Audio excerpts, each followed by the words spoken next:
A typical day is, I hate getting up in the mornings. I have general anxiety disorder, so every day I wake up with anxiety. Mornings and daytimes are really chaotic for me.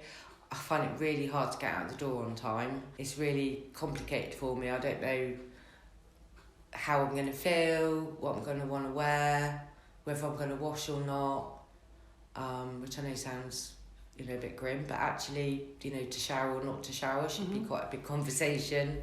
I have that argument with myself about, have I got time to wash? Will I feel safe if I take my vest off and put a clean vest on?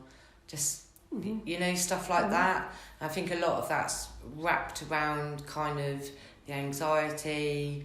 So like most people would be like, well, I've got to be there at 7 a.m. or something. Yeah. So I'll, get up at, 6 o'clock or, give themselves an hour. I'm like, I have to wake up at 4 to give myself enough time, that couple of hours to have all the chaoticness that happens and then try and get ready for that timeline. Yeah. I'm quite often late. Forcing yourself to get out the door to then have what is seen as a normal life, so going to work and, being able to have a wage and look clean. I am clean today. I think for me, really, my job is kind of the centre point of my life. When I got diagnosed, I kind of lost my career path and stuff like that. So, HIV became my career. So I've been diagnosed 16 years, March coming up in 2023. Yeah. But they think I've been living with it for 5 years, so probably been living with HIV 20-21 years. Okay. In the early days, I got a lot of support. Obviously mental health services are stretched, as we all know, so the support was more there at that point, and a lot of it's gone out to GP, so it kind of, it's really hard to kind of get that input, and obviously that's where so I went to see a doctor a couple of weeks ago, because I get like dermatitis, some psoriasis on my head, and the doctor told me that actually I'm picking skin, perfectly healthy skin, I don't know what she called it was this dermatitis, self-harming type thing. But it didn't really feel like it fitted, because that's how they've ended up, saying about seeing a social prescriber.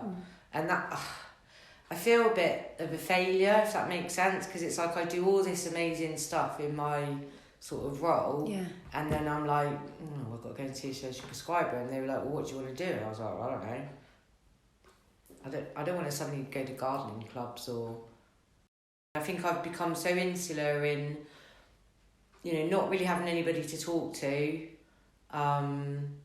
My bestest friend, she died when she was 32, so over 20 years ago now. We went through school together, so we were friends for 20 odd years from the age of like 11. Yeah. And so I've never found her again in anybody. So I'm quite alone in that sense. Yeah, and then when I was speaking to the doctor, and she's sort of like, who do you talk to? And I just think, well, I don't really know how I'm supposed to do any of those things, or how I'm supposed to share it. How do I trust people? So really, my saving grace was becoming HIV positive, for the fact that it kind of gave me a community, but it's still really lonely. So, I have female friends, not many, but a lot of them are in London and, that kind of stuff. They've got their own busy lives going on, and, I get myself in a state, we've got some London dates coming up, and I'm already in a mess about it, worrying about what I'm going to wear, what's the weather going to be like. One of them's it's called Bearded and Flushed. So it's women living with HIV going through the menopause.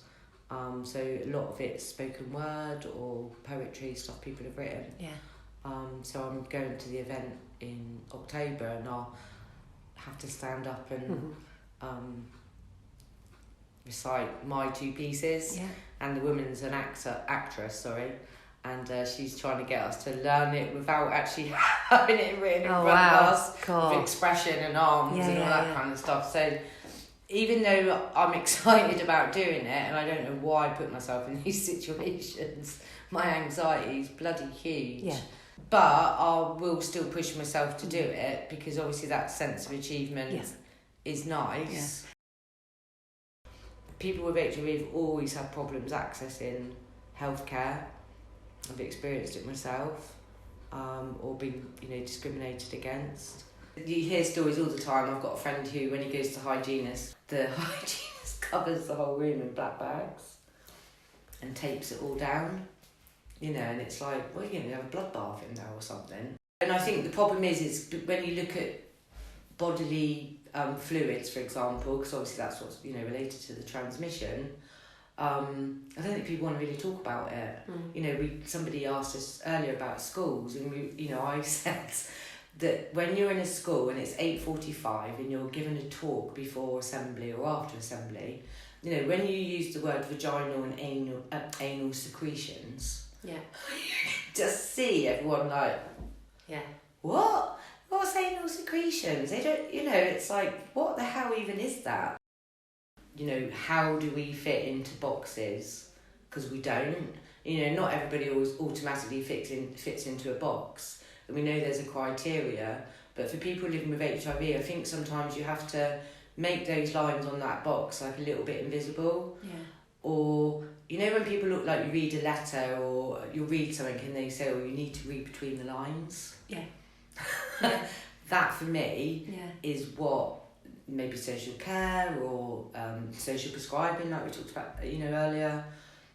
Don't look at a box and think, well, they don't tick that box, so I can't take them any further. Yeah. Actually, look at that box, take the lines away, look at us as a person, not HIV, and you'll see that actually we tick that box over 1,000 times and we meet your criteria. It's just not something you're used to dealing with. Yeah. You think people with HIV maybe don't deserve care, or, there could be all sorts of reasons why it behind, I suppose, or stigma, misunderstanding, fear.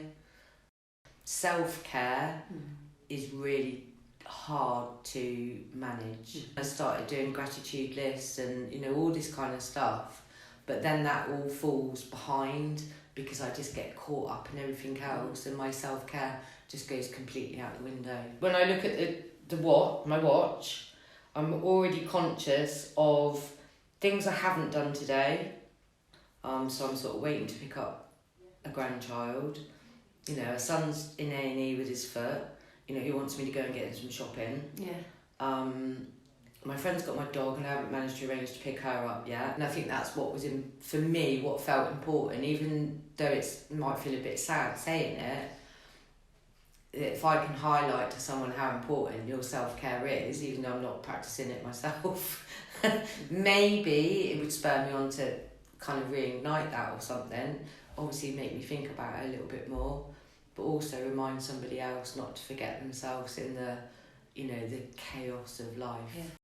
So for me, as a woman living with HIV, it feels like quite often anybody living with HIV, they're not heard. It's like there's stories aren't shared, or it's always associated to like some sort of risky lifestyle or something. So it feels that we're left behind in conversations. So I felt it was really important that even if it was just one voice coming from the community, it might sort of trickle out into other voices, people thinking, well, actually I live with the same thing and I feel like I'm being ignored or left behind. And so it's, even though it's a bit nerve-wracking because you're kind of talking about yourself maybe, but that I think gives people, they listen and they instantly can resonate with it because they might have the same thing, and so they're like, wow, that's a voice I can hear and understand, and it might actually make that person reach out and make a whole complete difference in their life. So it's just about being heard, and I try and do so many different other things within the community to, if there's any sort of article that's being written, like this one I just done recently, it's 50 over 50. So it's 50 people living with HIV over the age of 50 talking about them as a person. So not being defined by our HIV status, but also talking about, you know, what we, you know, like. I mean, I'm a mum, I'm a grandma. You know, so it's kind of just, I suppose, us as a whole person, not just being defined by our HIV status. Yeah. Don't forget who you are and don't let your conditions define you.